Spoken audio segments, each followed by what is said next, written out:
औज़ुबिल्लाहि मिनश्शैतानिर्रजीम बिस्मिल्लाहिर्रहमानिर्रहीम। मैं हूँ आपका मेज़बान ज़हीर बाबर असद और आज हम आपकी मुलाकात करवाने जा रहे हैं डिस्ट्रिक्ट एमरजेंसी ऑफ़िसर जनाब मोहतरम इंजीनियर इमरान ख़ान साहब से।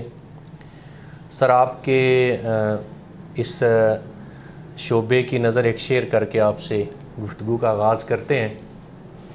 फैज़ अहमद फैज़ ने बड़ा ख़ूबसूरत एक शेर कहा था कि जो रुके तो कोहे ग्रां थे हम, जो चले तो जहाँ से गुज़र गए, राह यार हमने कदम कदम तुझे यादगार बना दिया। सर, कैसे हैं आप? अल्हम्दुलिल्लाह बिल्कुल ठीक, खैरूफियत है। बहुत शुक्रिया आपका। सर, बड़ी खुशी हो रही है। मैं मंडी बहाउद्दीन में जितने इदारे काम कर रहे हैं उनमें सब में अगर किसी का फ़ैन हो और किसी की कवरेज करना मैं अपना फ़रीज़ा समझता हूँ और मुझे खुशी होती है, दिली मुसरत होती है, तो वो रेस्क्यू 1122 है। उसकी वजह ये है कि इस जैसा मेहनती और लगन से काम करने वाला इदारा शायद आज पाकिस्तान में मौजूद नहीं। तो सर, मंडी बहाउद्दीन में आपके इस सेंटर का क्या तारुफ़ है? यहाँ पे कितनी व्हीकल्स काम कर रही हैं इस वक्त? फायर, आग बुझाने वाले आलात वगैरह दीगर चीज़ें, इस हवाले से थोड़ा सा ब्रीफ़ कर दें हमें। बहुत शुक्रिया आपका कि आज आपने मुझे इनवाइट किया है। मंडी बहाउद्दीन में जो है वो रेस्क्यू 1122 मई 2010 में यहाँ पे सर्विस का आगाज़ हुआ।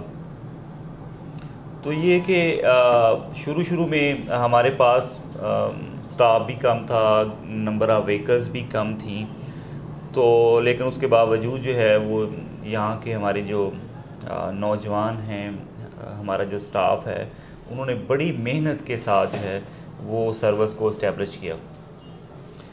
अब टोटल जो हमारे पास 27 व्हीकल्स हैं, जिसमें हमारे पास जो एम्बुलेंसेस हैं वो हैं 17, फायर व्हीकल्स हैं 7 और रेस्क्यू व्हीकल है 1, और इस तरह जनरल ड्यूटी वैन भी हमारे पास है। अगर कोई मेजर इमरजेंसी आती है तो उसमें हम अपने स्टाफ को बिठा के ले जाते हैं। तो शुरू में हमारी जो सर्विस है वो डिस्ट्रिक्ट हेडक्वार्टर जो है यानी तहसील मंडी बहाउद्दीन, उसमें हमने सर्विस का आगाज़ किया। फिर जो पंजाब गवर्नमेंट है उसने महल्लावार जो है इसको तहसीलों में लॉन्च करना शुरू किया। तो मलकवार जो तहसील है उसमें हमारी सर्विस पहले आई, और अब जो है फालिया में भी हमारा सेंटर बन गया है और जुज़वी तौर के ऊपर हमने वहाँ पे भी अपनी सर्विस का आगाज़ कर दिया हुआ है। जी अच्छा सर, इस सिलसिले में 3 सेंटर आप किस वक्त मंडी बहाउद्दीन में काम कर रहे हैं? यस।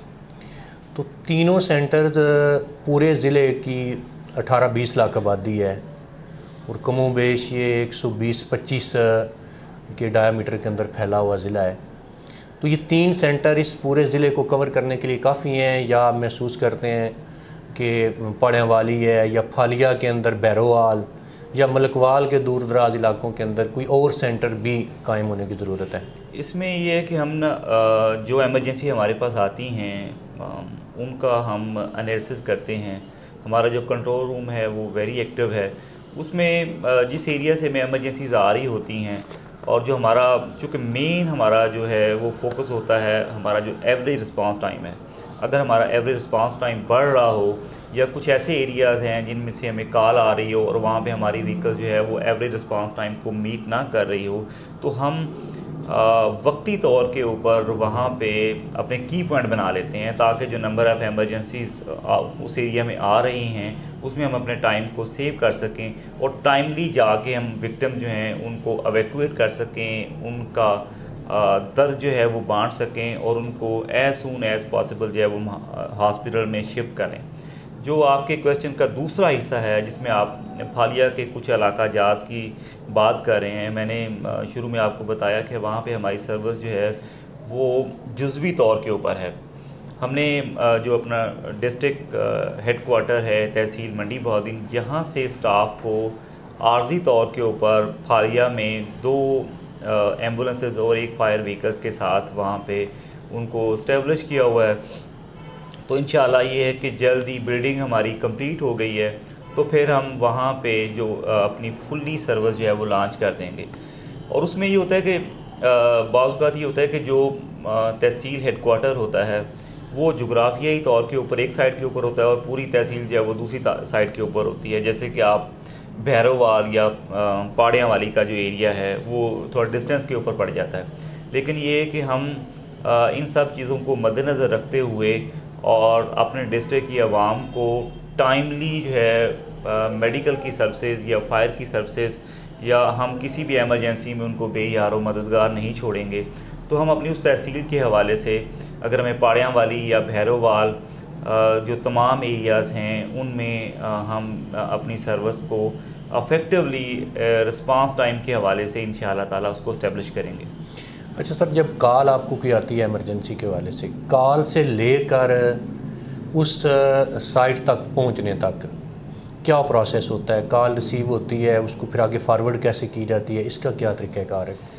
इसमें ये हमारा जो कंट्रोल रूम है, कंट्रोल रूम बेसिकली एक बैकबोन होता है। उसमें हमारी 5 जो लाइंस हैं वो फंक्शनल होती हैं।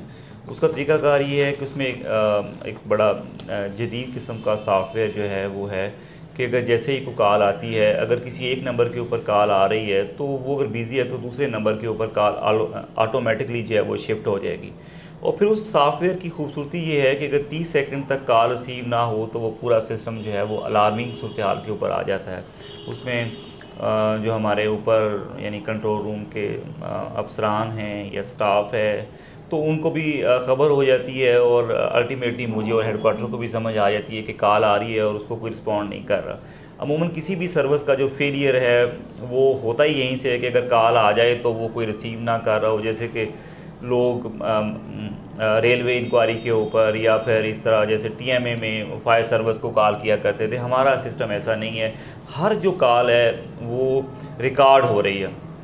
अब उसमें जो ऑपरेटर है वो भी उस कॉल को हैंग नहीं कर सकता, उस कॉल को जो है वो अनअटेंडेड नहीं छोड़ सकता।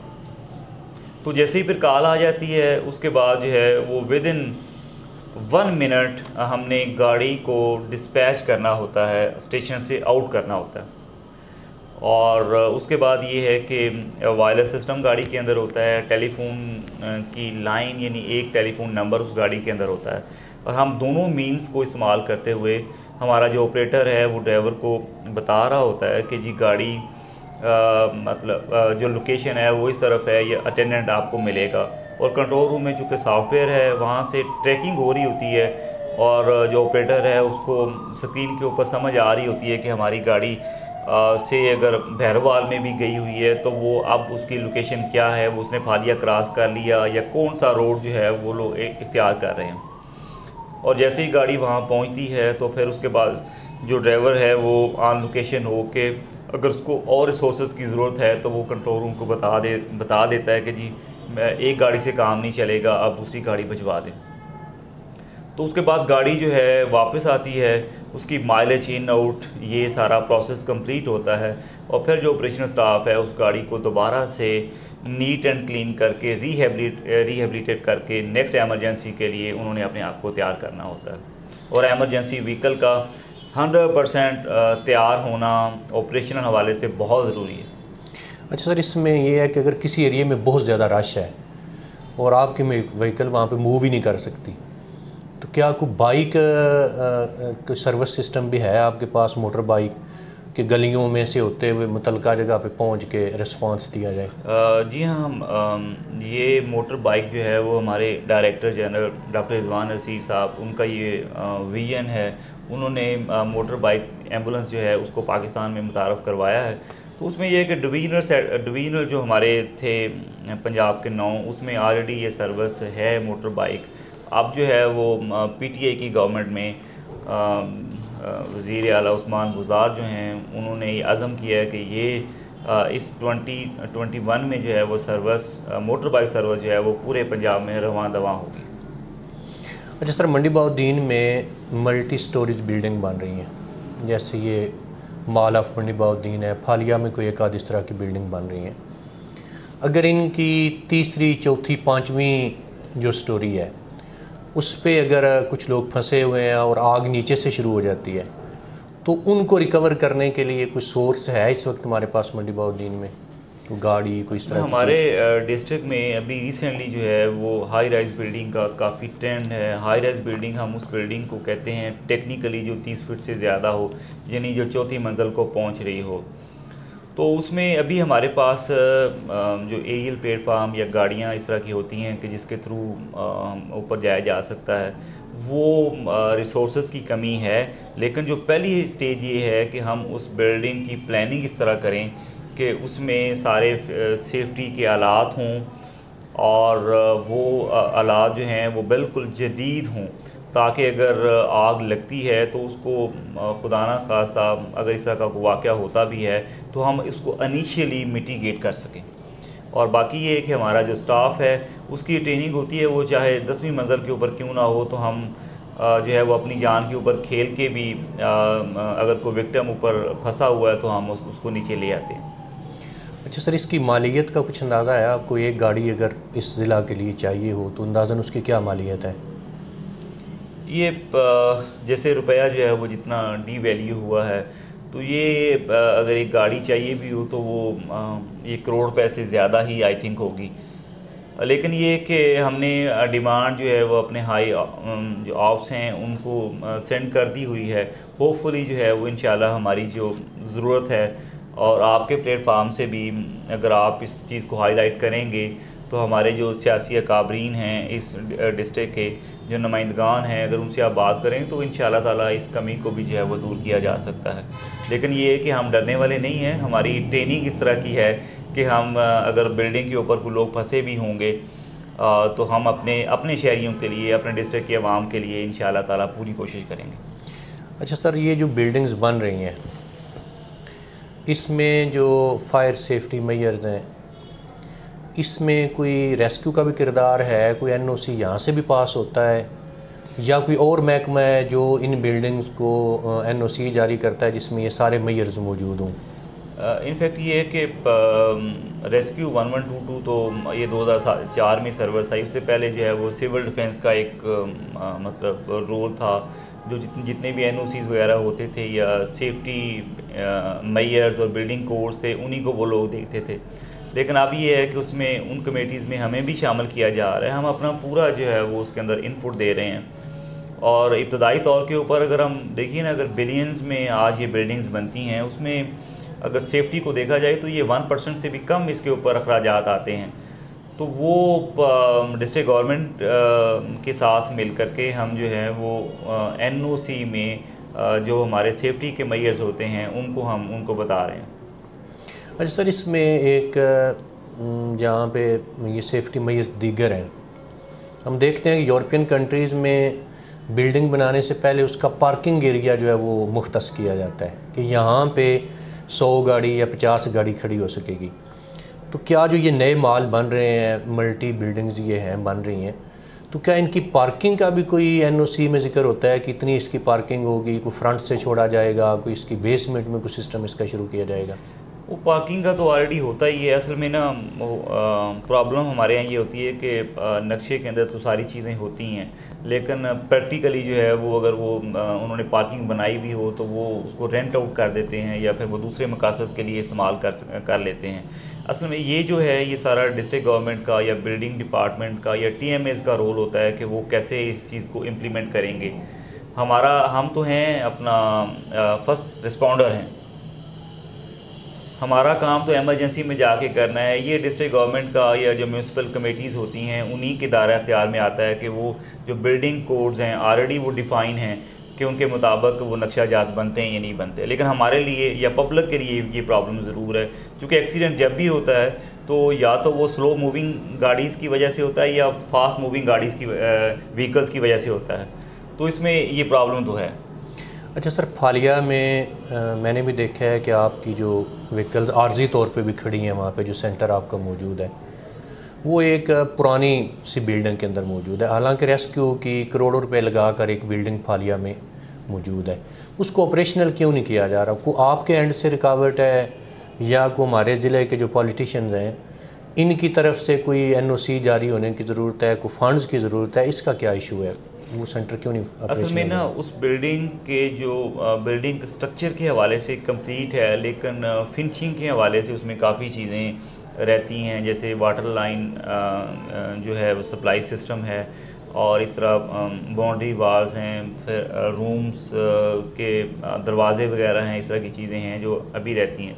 इसमें ये कि इसके तकरीबन 5 मिलियन के करीब जो है वो फ़ंड अभी डिस्ट्रिक्ट गवर्नमेंट अपना जो परमिशनल है गवर्नमेंट उनकी तरफ से रिलीज़ होने बाकी हैं।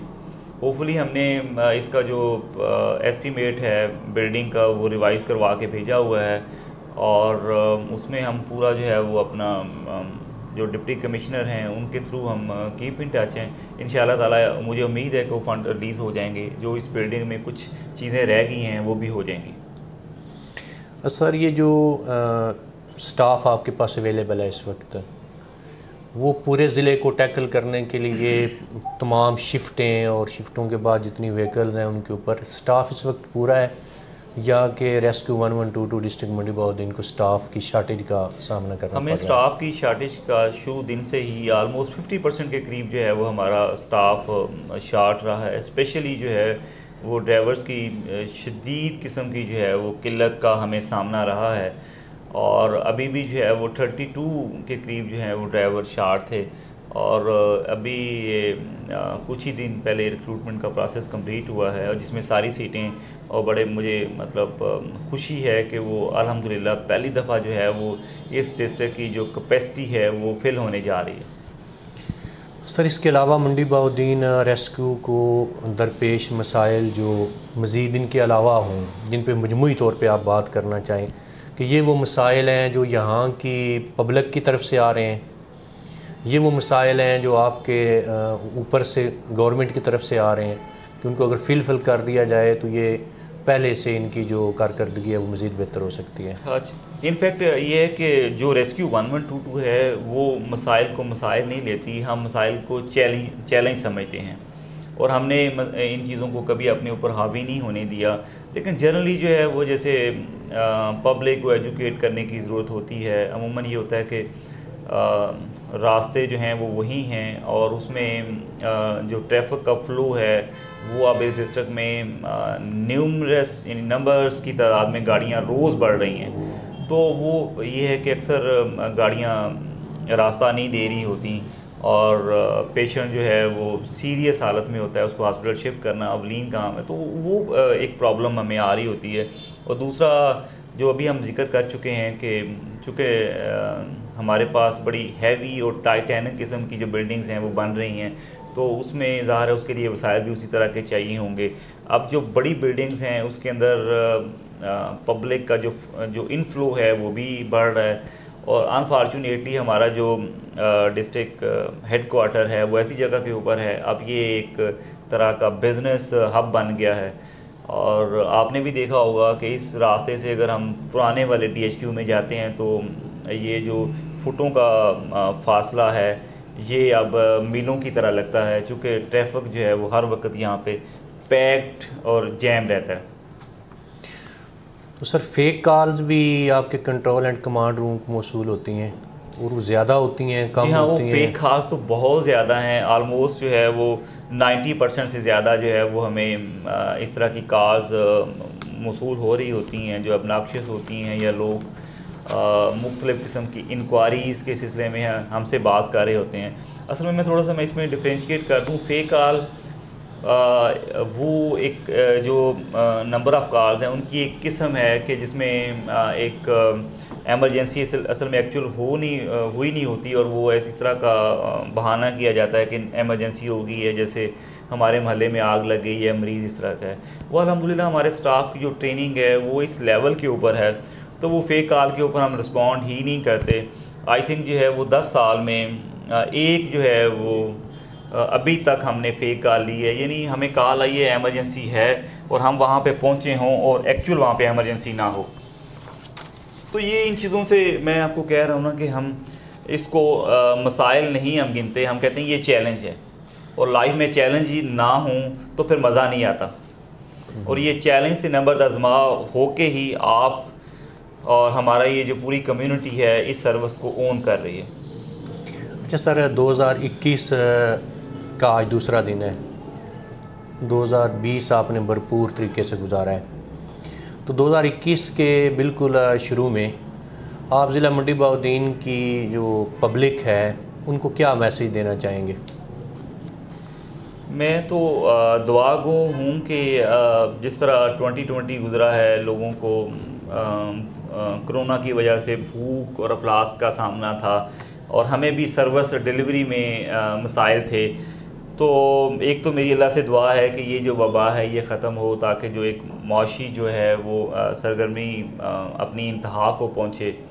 और दूसरा ये कि मैं यही कहना चाहूँगा कि हम आपकी खिदमत के लिए हमा वक्त मौजूद हैं, लेकिन ये है कि जैसे ही आप कहीं एम्बुलेंस को रोड के ऊपर देखें तो उसको ज़रूर रास्ता दें। उसमें कोई आपका प्यारा भी हो सकता है और आपका कोई जिगर गोशा भी हो सकता है, और बहरहाल जो भी है वो है तो एक ह्यूमन बीइंग और है तो इसी हमारी कम्युनिटी का हिस्सा है।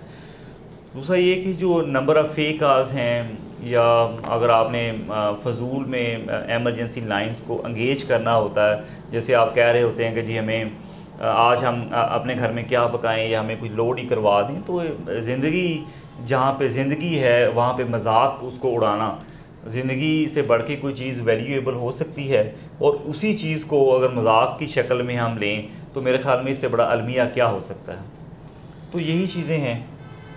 बहुत शुक्रिया सर। नाजरीन, हमारी खुशकिस्मती कि हमें इंजीनियर इमरान ख़ान साहब ने डिस्ट्रिक्ट एमरजेंसी ऑफिसर ज़िला मंडी बहाउद्दीन ने आज वक्त दिया। आपने उनकी खूबसूरत बातें सुनी और बड़ा अच्छा लगा कि उन्होंने कहा जी हम मुश्किलात को मुश्किलात नहीं समझते, हम इस रास्ते के अंदर आने वाली मुश्किलात को अपने लिए चैलेंज समझते हैं और चैलेंज समझकर हम उसे करते हैं। और ये आप देख रहे हैं कि बिल्डिंग से निकालने के लिए लोगों इनके पास मशीनरी नहीं है, लेकिन इसके बावजूद ये इस अज़्म का इजहार कर रहे हैं कि इंशाअल्लाह खुदा न खास्ता अगर किसी जगह इस तरह का मामला पेश आता है तो हमारे जो जांबाज हैं, हमारे जो जानसार हैं, इंशाअल्लाह अपनी जान पे खेल कर लोगों के जानो माल के तहफ़्फ़ुज़ को यकीनी बनाएंगे। अपने मेज़बान ज़हीर बाबर असद को इजाज़त दीजिए। सलाम रेस्क्यू, सलाम पाकिस्तान।